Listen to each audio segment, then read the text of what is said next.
আপোনালোকে চাব পাৰে কি মাহীয়ে দিয়াটো ৰেডি কৰি আছে।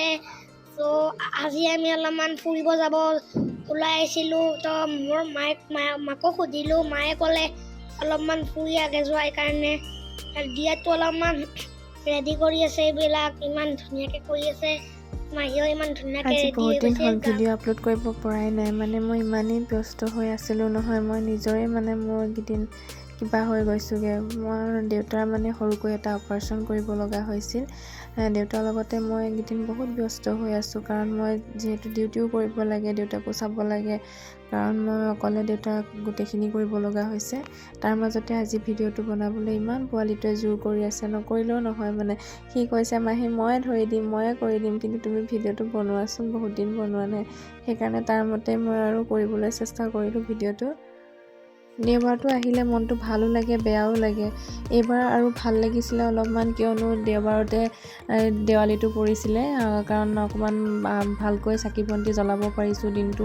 ঘৰত যিমানেই কাম নহওক লাগিলে অলপমান আবেলি টাইমলৈ এনেকৈ নিজকে অলপ মানে ঠিক ঠাক কৰি মেলি আৰু এয়া চাকি বন্তি জ্বলাইছোঁ। কিমান যে ভাল লাগিছে। ঘৰত আগতে মাক দেখোঁ এনেকৈ এখন চালনীতে আৰু ধুনীয়াকৈ বহুতকেইখন চাকি লৈ পিনি গোটেই ঘৰটো যিফালৰ পৰা সিফালে জ্বলাই থাকে। সেইকাৰণে ময়ো চেষ্টা কৰোঁ য'তে নাথাকোঁ লাগিলে নিজৰ পৰম্পৰাটো কেতিয়াও এৰিব নালাগে, নহয়নে বাৰু? যিমানখিনি পাৰোঁ ময়ো নিয়মখিনি মানিবলৈ চেষ্টা কৰোঁ। আৰু ইয়াতো বিশেষকৈ বহুত ভাল লাগে, কাৰণ মই যোনটো ৰুমত থাকোঁ তাৰ মোৰ ঘৰৰ মানুহখিনি আৰু মোৰ মানে সকলোবিলাক মোৰ একদম ফেমিলিৰ নিচিনা। তেওঁলোকেও মোক বহুত মৰম কৰে আৰু তাহাঁতৰ লগতে মানে বহুত ভাল লাগে। মানে ঘৰতে আছোঁ নে ক'ত আছোঁ সেইখিনি ফিল নহয় আৰু। অলপ টাইম চবৰ লগতে এনজয় কৰিলোঁ, মানে এইবিলাক বম ফটকা ফুটালোঁ। মইতো ফুটাব নোৱাৰোঁ বাৰু এইবিলাক, এনেই চিল নে জিলমিলি সেইডাল মই অলপমান জ্বলাব জানো আৰু জানো, মানে মোৰ বিৰাট ভয় লাগে, এইবিলাক গালে উফৰি আহে বুলি ভয় লাগে।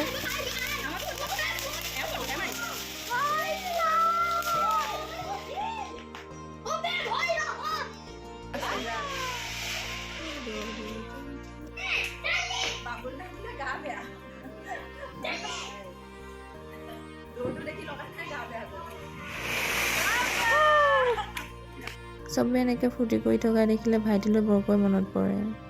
বেলেগতো একো কাম নাই, নিজে এডালৈকে জ্বলাই ভিডিঅ' কৰি আছোঁ। বেলেগটোতো নোৱাৰোৱে, বম ফটকাৰ মাত শুনিলেই ভয় লাগে, বুকু কঁপি যায়গৈ। মই সৰুৰ পৰাই মানে মোৰ বম ফটকাৰ মাত শুনিলে বহুত ভয় লাগে, কিয় বা নাজানো। সেই একেবাৰে শেষত আহিছে ডাঙৰ বৌয়ে চাকি জ্বলাব লৈছে। এয়া চানিমাকে অলপমান হেল্প কৰি দিছে। তেওঁতো আৰু মানে হেল্প কৰাত অকণমান ভালেই হয়। ৰুমতে সকলোৰে লগত এনেকৈ অলপমান ফূৰ্তি ফাৰ্তা কৰি মেলি ওলাই আছিলোঁ। বহুত টাইমৰ পৰা মানে মোতকৈ বেছি এক্সাইটেড হৈ আছিলে ওলাই যাবৰ কাৰণে পোৱালিটো।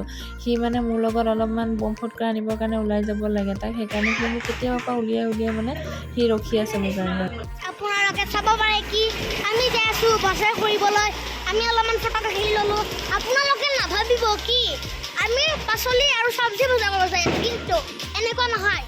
আমি যাই আছোঁ ফটকা বজাৰ কৰিবলৈ, এতিয়া পাওঁ নে নাপাওঁ পাছত দেখা পাম আৰু। এতিয়া যাই আছোঁ বাৰু, আপোনালোকে কৈ থাকা আমাৰ কি বজাৰ পৰিছে চাওক। গৈ পালোঁগৈ জয়ানগৰ তিনিআলি, এই পোৱালিৰ কাৰণে বম ফটকা ল'বৰ কাৰণে কিবাকিবি।